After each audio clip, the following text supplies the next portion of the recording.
My fellow Jamaicans, the final moments of 2024 have come and gone, and today we begin a new chapter, the dawn of a new year, brimming with the promise and opportunity to chart a better course for ourselves, our families, and our beloved Jamaica. The dawn of a new year is a call to embrace fresh beginnings, to reflect on the lessons of yesterday, and to step boldly into tomorrow with purpose and determination. As we step into 2025, we do so with hope in our hearts, even as we honestly and courageously acknowledge the challenges that we face as a nation. The past year has been one of mixed fortunes for our country. On the positive side, our athletes raised their performance in field events to a new level, bringing glory to Jamaica at the Paris Olympics and showing the world the breadth of our talent in athletics.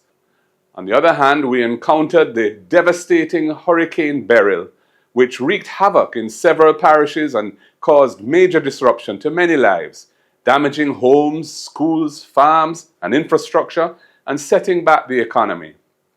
We endured the ongoing man-made disaster of high levels of violent crime, robbing us of loved ones, putting communities in fear, stifling opportunities, and casting a long shadow over the progress of our people.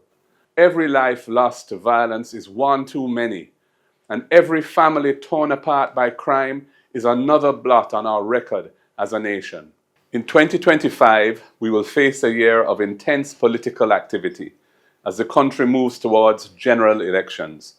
The nation's leaders must set an example by word and deed that there is no place for violence and intimidation in our nation's political affairs. Our leaders must ensure that there is no repetition of the offensive and divisive rhetoric which sometimes soiled our national discourse in 2024. It offends the spirit of one love and violates the ideals of togetherness embraced in our nation's motto, out of many, one people. The police must conduct themselves with absolute professionalism. The nation is relying on you to reject partisanship in the conduct of your duty to serve and protect all Jamaicans.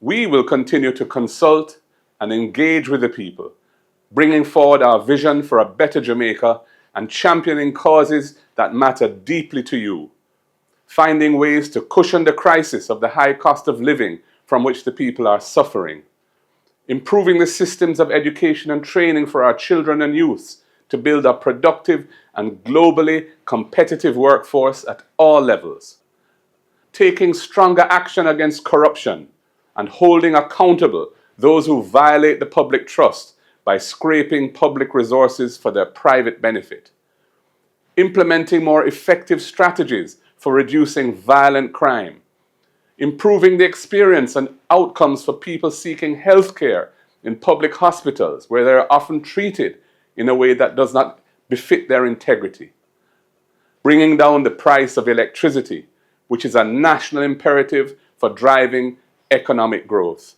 and making our bureaucracy more efficient so that Jamaica is an easy and welcoming place to invest and do business. For the remaining period that we are in opposition, which by all accounts will not be long, we continue to perform our national duty of vigilantly holding the government to account and defending the Constitution from any machinations which violate the principles of good governance or erode the rights of our people.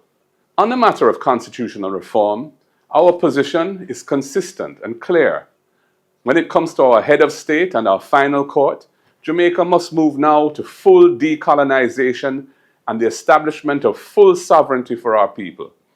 Our people must be guaranteed access to justice, which the current arrangements for our final court fundamentally deny. We will not support a piecemeal approach to delinking from the UK monarchy. We will not support a mechanism for appointing the nation's president, which would allow the ruling party to install someone who does not enjoy the trust and confidence of all. We believe that mechanisms for more democratic, participatory, transparent, and accountable governance should be included in the reform measures, including the mechanism of impeachment, which has long been a point of bipartisan agreement and continues to enjoy strong support among the Jamaican people. And we would like to see mechanisms in place to enable our Jamaican diaspora, who are so integral to our people's welfare and our national fortunes, to participate more meaningfully in national development.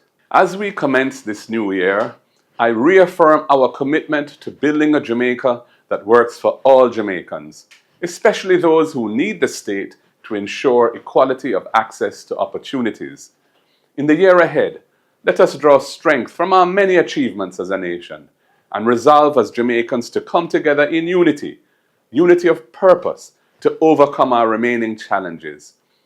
In 2025, which is the silver jubilee of the 21st century, let us all commit to being part of the solution, as each of us has an important role to play in building the greatness of our Jamaica. On behalf of my family, I wish you and your family, and indeed the whole Jamaican family, at home and abroad, a new year filled with love, hope, compassion, and progress in all our lives. May God bless you all, and may God bless Jamaica, land we love.